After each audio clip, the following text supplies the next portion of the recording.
Assalamu alaikum, welcome back to our channel. As you all people know that we start Pak Affair series most repeated questions. So उसी के सिलसिले में आज हमारी पांचवी video है। तो आइए देखते हैं कि इसमें क्या क्या है। तो पाकिस्तान बनने के बाद सबसे पहले जो मिनिस्ट्रीज़ थे उन पे जो पर्सनस अपॉइंट हुए थे उसके बारे में आज की वीडियो है। अक्सर MCQs में फर्स्ट मिनिस्ट्रीज़ पे जो लोग बैठे होते हैं वो लोग आते हैं।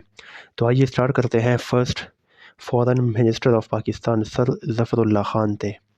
First chief justice of Pakistan कौन थे? वो थे sir Abdul Rashid. First chief of army staff general Tikka Khan.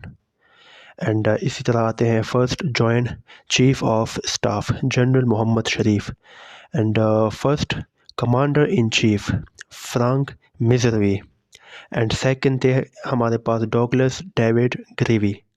ठीक है, क्योंकि ये अक्सर सेकंड भी पूछ लेते हैं। And first Muslim commander in chief Ayub Khan. इस तरह first air marshal of Pakistan कौन थे? वो थे sir Zafar Chaudhry. And first air vice marshal Allen Perry Keen. ठीक है। And first admiral of navy जो थे हमारे पास जेम्स वेल्फ्रेड जेफर्ड। तो ये थी हमारी वीडियो। इसमें ये कुछ पहली मिनिस्ट्रीज़ के जो बंदे इस पे बैठे थे उनके नाम थे। तो इसको आप एक बार दो बार देख लें तो ये आपके माइंड में बैठ जाएगा। एंड अगर कोई सवाल हो तो आप लोग कमेंट में पूछ सकते हैं। इंशाल्लाह उसका जवाब हम फिर नेक्स्ट वीडियोस में देंगे और रिप्लाई में भी देंगे। तब तक अपना ख्याल रखिए। Take care. अल्लाह हाफिज़।